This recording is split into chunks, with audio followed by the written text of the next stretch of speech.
ನಮ್ಮ ಸರ್ಕಾರ ಅಧಿಕಾರದಲ್ಲಿದ್ದಾಗ ಕಾಯ್ದೆಯನುಸಾರ ನಮ್ಮಲ್ಲೇ ಒಬ್ಬ ಸದಸ್ಯನನ್ನು ಆಯ್ಕೆ ಮಾಡುತ್ತಿದ್ದೆವು. ಆದರೆ ಕಾಂಗ್ರೆಸ್ ಸರ್ಕಾರ ಹಾಗೂ ಶಾಸಕರು ಬಂದ ಮೇಲೆ ಎಲ್ಲಾ ಕ್ಷೇತ್ರದಲ್ಲಿಯೂ ಗೂಂಡಾಗಿರಿ ನಡೆಸುತ್ತಿದ್ದಾರೆ. ನಮ್ಮ ಪಂಚಾಯತ್ ವ್ಯಾಪ್ತಿಯಲ್ಲಿ ಬರುವಂತಹ ಕೋಆಪರೇಟಿವ್ ಸೊಸೈಟಿನಲ್ಲಿ ಗೂಂಡಾಗಿರಿ ಪ್ರವೃತ್ತಿಯನ್ನು ನೋಡಿ ಸದಸ್ಯರೆಲ್ಲ ಭಯಭೀತರಾಗಿದ್ದಾರೆ. ಇರುವಂತಹ ಸದಸ್ಯರನ್ನು ಹೆದರಿಸಿ ಕಿಡ್ನಾಪ್ ಮಾಡಿದ್ದಾರೆ ಎಂದು ಬಿಜೆಪಿ ತಾಲೂಕಾ ಅಧ್ಯಕ್ಷ ಎಂಕೆ ತಿಮ್ಮಪ್ಪ ಆಕ್ರೋಶ ವ್ಯಕ್ತಪಡಿಸಿದರು. ಈ ಕುರಿತು ಪತ್ರಿಕಾಗೋಷ್ಠಿಯಲ್ಲಿ ಆಕ್ರೋಶ ವ್ಯಕ್ತಪಡಿಸಿದ ಅವರು, ಅಂಗವಿಕಲನ ಮೇಲೆ ದೌರ್ಜನ್ಯ ನಡೆದಿದೆ ಎಂದು ಪೊಲೀಸರಿಗೆ ಮಾಹಿತಿ ನೀಡಿದರೆ 2 ಗಂಟೆಗಳ ನಂತರ ಸ್ಥಳಕ್ಕೆ ಬಂದಿದ್ದಾರೆ. ಇಲ್ಲಿ ವಸಂತ್ ನಾಯ್ಕೆ ಹಾಗೂ ಅವರ ಕಡೆಯವರಿಗೆ ಯಾವುದೇ ಹಕ್ಕು ಚಲಾಯಿಸಲು ಅವಕಾಶ ಇಲ್ಲ. ಇದು ಕೋಆಪರೇಟಿವ್ ಆಕ್ಟ್ನಲ್ಲಿ ತಪ್ಪು. ನಿರ್ದೇಶಕನ ಮನೆಗೆ 5-6 ಜನ ಹೋಗಿ ಜೀವ ಬೆದರಿಕೆ ಹಾಕಿದ್ದಾರೆ. ನಂತರ ಕಂಪ್ಲೇಂಟ್ ನೀಡಲು ಹೋದರೆ ಪೊಲೀಸರು ರಾತ್ರಿ 8:30ರಿಂದ 11:30ರವರೆಗೆ ಕಾಯಿಸಿದ್ದಾರೆ.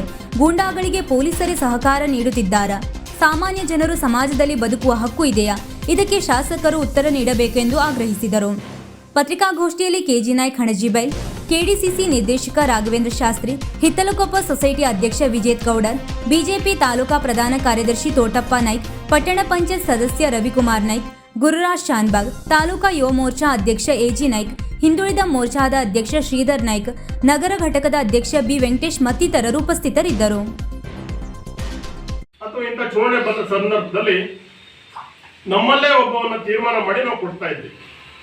ಆದರೆ ಕಾಂಗ್ರೆಸ್ ಸರ್ಕಾರ ಬಂದ ನಂತರ ಮತ್ತೆ ಇಲ್ಲಿ ಕಾಂಗ್ರೆಸ್ ಶಾಸಕರು ಬಂದ ನಂತರ ಅವರ ಪಕ್ಷದ ತಾಲೂಕಾ ಅಧ್ಯಕ್ಷ ಇಡೀ ತಾಲೂಕಿನಾದ್ಯಂತ ಗುಂಡಾಗಿರಿ ಮಾಡಿದ್ದಲ್ದೇನೆ ಈಗ ನಮ್ಮ ಪಂಚಾಯತಲ್ಲೂ ಸಹ ಪಂಚಾಯತ್ ವ್ಯಾಪ್ತಿಯಲ್ಲಿ ಬರುವಂತ ಕೋಆಪರೇಟಿವ್ ಸೊಸೈಟಿಯಲ್ಲೂ ಬಂದು ಗುಂಡಾಗಿರಿ ಪ್ರವೃತ್ತಿಯನ್ನ ನಡೆಸಿದವನ್ನ ನೋಡಿ ಸೊಸೈಟಿಯನ್ನ ಈ ಸಂದರ್ಭದಲ್ಲಿ ಯಾವ ಮಟ್ಟಕ್ಕೆ ಒಯ್ತಾರೆ ಅನ್ನುವಂಥದ್ದನ್ನೇ ಜನ ಕಂಗಾಲಾಗುವಂತ ಪರಿಸ್ಥಿತಿ ನಿರ್ಮಾಣ ಆಗಿದೆ. ಸದಸ್ಯರೆಲ್ಲ ಹೆದರಿ ಕೂತಿದ್ದಾರೆ. ಇರುವಂತ ಸದಸ್ಯರನ್ನ ಬೇರೆ ಕಡೆ ಕಿಡ್ನಾಪ್ ಮಾಡಿ ಒಯ್ದಿಡುವಂತ ಕೆಲಸವನ್ನು ಮಾಡಿದ್ದಾರೆ. ಅವರನ್ನ ಹೆದರಿಸಿ ಅವರವರ ಸಂಬಂಧಿಕರ ಮುಖಾಂತರ ಅವರವರ ಸಂಬಂಧಿಕರ ಮನೆಯಲ್ಲಿ ಇಡುವಂತ ಕೆಲಸವನ್ನು ಮಾಡಿದ್ದಾರೆ. ಆ ದಿನ ಯಾರ್ಯಾರು ಕಿಡ್ನಾಪ್ ಮಾಡ್ಕೊಂಡು ಹೋಗಿದ್ದಾರೆ ಅವತ್ತು ಅವ್ರು ಯಾರು ಇವರೆಲ್ಲರ ವಿರುದ್ಧ ಓಟ್ ಕೇಳಿರುವಂಥವ್ರು ಇವತ್ತು ದುಡ್ಡಿನ ಆಮಿಷಕ್ಕಾಗಿ ಅಥವಾ ಅವರ ಗುಂಡಾಗಿರಿಗೆ ಹೆದರಿ ಇವತ್ತು ಈ ರೀತಿ ಪ್ರಕರಣ ಆಗಿದೆ. ಹಾಗಾಗಿ ಪೊಲೀಸ್ ಇಲಾಖೆಗೆ ನಾವು ತಿಳಿಸಿದಾಗಲೂ ಸಹ ಪೊಲೀಸ್ ಇಲಾಖೆಯವರು ತಕ್ಷಣ ಬರ್ರಿ ಅಂತ ಹೇಳಿದ್ರೆ ನಾವು ಹೇಳಿ ಆದ್ಮೇಲೆ 1.5-2 ತಾಸು ಮೇಲೆ ಬರ್ತಾರೆ. ಒಬ್ಬ ಅಂಗವಿಕಲ ಮನುಷ್ಯನನ್ನ ಈ ರೀತಿ ಗುಂಡಾ ಪ್ರವೃತ್ತಿ ನಡೀತಾ ಇದೆ. ಸೊಸೈಟಿ ಪದ್ಧತಿ ಹೆಂಗಿದೆಯಪ್ಪ ಅಂತಂದ್ರೆ ಆ ಪಂಚಾಯತ್ ಅಲ್ಲಿ ಆ ಸೊಸೈಟಿಗೆ ಸಂಬಂಧಪಟ್ಟಿದ್ದವರು ಮಾತ್ರ ಅಲ್ಲಿ ಭಾಗವಹಿಸ್ಬೇಕು. ಅಥವಾ ಕ್ಯಾಂಡಿಡೇಟ್ ಅನ್ನ ಕಿಡ್ನಾಪ್ ಮಾಡುವಂಥದ್ದು ವಸಂತ ನಾಯ್ಕ ಕಡೆಯವರಿಗೆ ಯಾವುದೇ ರೀತಿಯ ನಮ್ಮ ಸೊಸೈಟಿಯಲ್ಲಿ ಬಂದು ಅವರು ಈ ರೀತಿ ಹಕ್ಕನ್ನು ಚಲಾಯಿಸಲಿಕ್ಕೆ ಯಾವುದೇ ರೀತಿ ಕಾನೂನು ಪ್ರಕಾರದಲ್ಲಿ ಕೋಆಪರೇಟಿವ್ ಆಕ್ಟ್ ಕಾನೂನು ಪ್ರಕಾರದಲ್ಲಿ ನಮ್ಮ ಪಂಚಾಯತ್ ವ್ಯಾಪ್ತಿಯಲ್ಲಿ ಇಲ್ಲ. 2 ಜನ ಮನೆ ಹೊರಗೆ 2 ಜನ, ಆಮೇಲೆ ಅವ್ನು ಕಾರಲ್ಲಿ 2 ಜನ, ವಸಂತ ನಾಯ್ಕನ ಕಾರಲ್ಲಿ 2 ಜನ, ಇಷ್ಟೂ ಜನ ಹೋಗಿ ಮನೆ ಒಳಗೆ ಹೋಗಿ ವಸಂತ ನಾಯ್ಕ ಅಂತ ಹೇಳಿ ಅವ್ರ ಹೆಂಡತಿ ಹತ್ರ ಹೋಗಿ ಹೆದರಿಸಿ, ನಾನು ವಸಂತ ನಾಯ್ಕ ಬಂದಿರ್ತೀನಿ, ಎಲ್ಲಿದೆ ನಿನ್ನ ಗಂಡ, ಕೈ ಮುರಿತೀನಿ, ಕಾಲು ಮುರಿತೀನಿ. ಆ ಹುಡುಗರಿಗೆ ಸಣ್ಣ ಹುಡುಗರಿಗೆ ಹೇಳ್ತಾರೆ, ಆ ಹುಡುಗರು ಇಲ್ಲೇ ಇದ್ದಾರೆ ನಿಮ್ಗೆ ಹೇಳ್ತಾರೆ, ಅವರು ನಿಮ್ಮಪ್ಪನ ಕಾಲು ಮುರಿತೀವಿ ಕೈ ಮುರಿತೀವಿ ಅಂತ ಹೇಳ್ತಾರೆ, ಹೇಳಿ ಹೆದರಿಸಿ ಬಂದಾರೆ. ಅವ್ರು ಭಯಭೀತರಾಗಿದ್ದಾರೆ.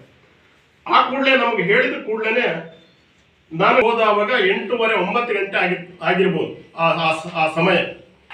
ನಾನು ನಮ್ಮ ನಾಯಕರಿಗೆಲ್ಲ ಫೋನ್ ಮಾಡಿ ಹೇಳಿದೆ ಹಿಂಗಾಗಿದೆ, ಕಂಪ್ಲೇಂಟ್ ತಗೊಳ್ಳಿಕ್ಕೆ FIR ಮಾಡಲಿಕ್ಕೆ ಸುಮಾರು ಅವ್ರದ್ದು ನಮ್ದು ಆ ಫೋಟೋ ಸಹ ಇದೇ ಮಾಡ್ಕೊಂಡಿದ್ವಿ. ಏನ್ರಿ ದೊಡ್ಡಪ್ಪರ 11:30 ಆಯ್ತು. ಸ್ಟೇಷನಿಂದ ಹೊರಡೋದು 12 ಗಂಟೆ ತನಕ ಕಾಯಿಸಿದ್ರು, ರಾತ್ರಿ 12 ಗಂಟೆ ತನಕ ಕಾಯಿಸಿದ್ರು. ಇವರು ಯಾವ ರೀತಿ ಸಮಾಜದಲ್ಲಿ ನ್ಯಾಯ ಕೊಡಿಸ್ತಾರೆ, ಯಾವ ರೀತಿ ಇಂಥ ಗುಂಡಾಗಳಿಗೆ ಯಾವ ರೀತಿ ಪೊಲೀಸ್ ಇಲಾಖೆ ಸಪೋರ್ಟ್ ಮಾಡ್ತಾ ಇದೆ, ಕಾನೂನು ಸುವ್ಯವಸ್ಥೆ ಏನಾಗಿದೆ ಸಿದ್ದಾಪುರದಲ್ಲಿ, ಸಾಮಾನ್ಯ ಜನ ಬಡವರು ಬದುಕಬೇಕು ಬ್ಯಾಡು, ಇದು ಶಾಸಕರು ಹೇಳಬೇಕು.